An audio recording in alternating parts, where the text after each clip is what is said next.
twazamutse bavuga ati natwe rwose tugomba kwiga tukasoza ibyo twiga tukabishyira mu bikorwa, natwe tukazashinga inganda zacu, nubwo zaba inganda nto, twakora amavuta muri voka, twakora ikawa mu ikawa.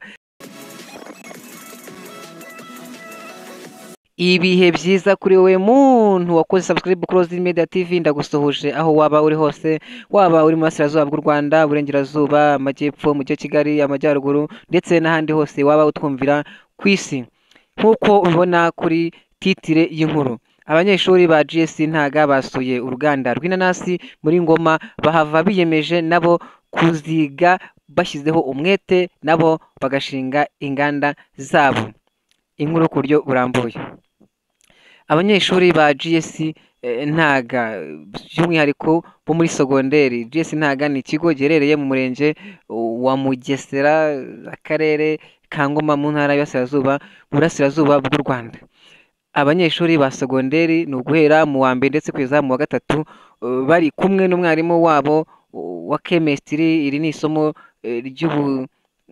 ry'ubutabire ndetse na biology, isomo ry'ibinyabuzima. Bwana Patrick Uwiringiyimana bakoreye urugendo shuri ku ruganda rwitwa 1000 Hills Products Limited rukora ibijyanye no kumisha imbuto zigiye zitandukanye, harimo inanasi, ikawa, avoka, ipapayi ndetse n'izindi zitandukanye.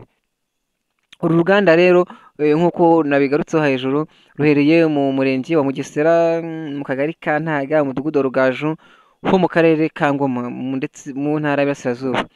Abanyeshuri rero bakigera kuri uruganda aho rwubatse umudugudu wa Rugaju, bakiriwe na CEO. Ubwo CEO ni Chief Executive Officer, ni nyir'uruganda nyine, Bwana Shema Ivan. Batemberezwa ibikorwa byose by'uru ruganda ndetse banasobanurirwa uko ibikorwa by'uruganda bikorwa, kuva urubuto rwasarurwa kugeza rwakurwamo product ya nyuma ishobora kuba yaribwa cyangwa se yanyobwa. Hasuwe ibikorwa bigiye bitandukanye. Ibyasuwe muri uru ruganda: imirima y'imbuto, inanasi, ikawa, avoka ndetse n'ibindi. Imashini zizamura amazi ziyavanye mu kiyaga cya Mugesera, dore ko uru ruganda rwubatse ku nkengero neza z'ikiyaga cya Mugesera, hano mu karere ka Ngoma, ku kiyaga cya Mugesera, aho akarere ka Ngoma gahana imbibi n'akarere ka Rwamagana. Ahandi hasuwe ni aho batunganyiriza inanasi, aho zikatirwa, aho zishyirwa zigiye kwanikwa.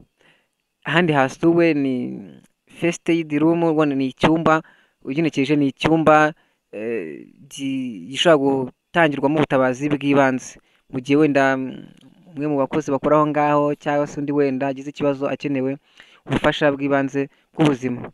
Aho bumishiriza izindi mbuto nk'izo kawa na za avoka. Storage room urumva genekereje mu Kinyarwanda ni nk'icyumba kibikwamo, gishobora kuba kibikwamo izi mbuto cyangwa se kibikwamo n'ibindi bikoresho byifashishwa muri ibikorwa bya buri munsi. Ahandi hasuba biogas setting, temperature regulatory machine n'ahandi. Abanyeshuri ba GS Ntaga babonye umwanya kandi wo kuganira na CEO w'uru ruganda, Shema Ivan, nk'uko bagarutseho hejuru. Banamubaza ibibazo bigiye bitandukanye, baraganira, barisanzura nk'uko titeye inkuru bivuga.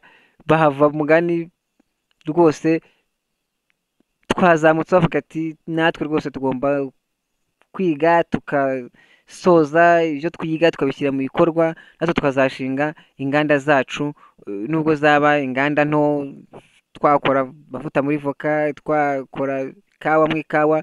Ndetse nabo rwose baganiriye, bamubaza ibibazo bigiye bitandukanye byatumye bakunda kwiga cyane kugira ngo batere imbere.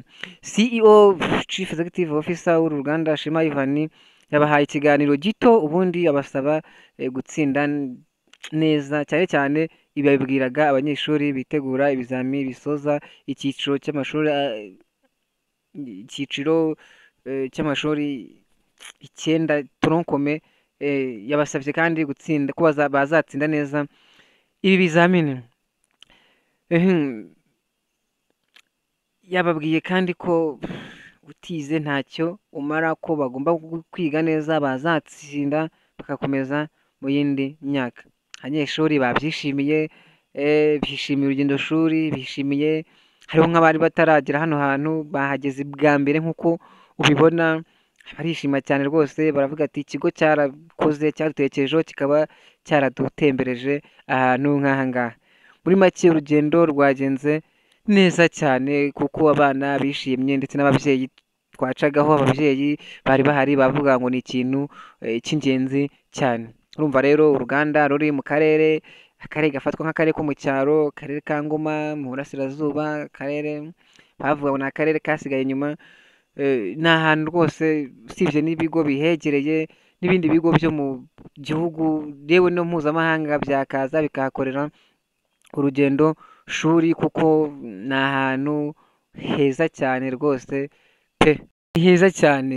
Wenda reka ngende nkwereka amafoto agiye atandukanye uko urugendo rwakozwe kuva ku kigo kugeza ku ruganda, ndetse amafoto mbese agiye atandukanye. Ubwo ukeneye ibindi bisobanuro watwandikira ku mbuga nkoranyambaga zacu, niho ziri Media TV, jya muri komenti utwandikire tuguhe nawe wenda imeri, ndetse uzabasha nawe kuba wahasura. Ni ahantu heza cyane rwose, ibigo byo mu karere ka Ngoma, ka Kirehe, ka Kayonza, Rwamagana byahasura rwose, kandi n'abandi bo mu tundi turere mwakaza mukareba uburyo u Rwanda ruri gutera imbere, uburyo uyu mwana rwose simwise umwana, ariko urebye nyiri uru ruganda CEO Shema Ivan aracyari muto cyane. Byose birashoboka pe, aracyari muto. Mbese mwakaza namwe mukareba uko urubyiruko rw'u Rwanda ruri kwihangira imirimo, kandi birashoboka kuko umutekano dufite rwose, hari umutekano nta kitagerwaho. Ndagushimiye wowe twabanye kuva inkuru itangiye kugeza tuyisoje, ngiye gusigiramo amafoto agiye atandukanye y'aho twagiye tugera. Wowe icyo nagusaba, kora subscribe kugira ngo tujye tubana ibihe byose. Njye nari Oziri Media TV. Murakoze cyane.